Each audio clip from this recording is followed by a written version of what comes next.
2025 Ford Ranger. This has had front and back dash cameras.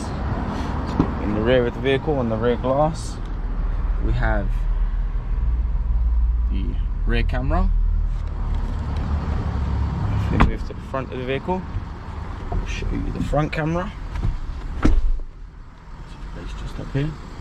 This is our GON2 range, which is 2K quality on the front, 1080 rear. Now on this it has Wi-Fi and obviously your app for you to be able to connect, motion sensors, the whole 9 yards. So the app will look very like this.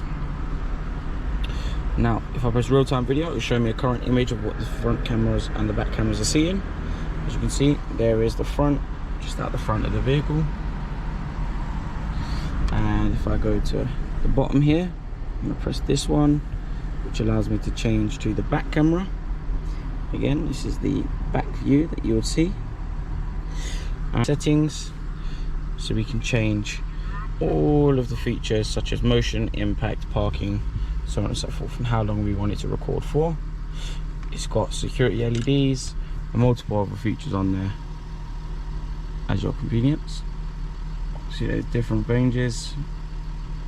If you'd like something like this, give us a call, 028 554 5554.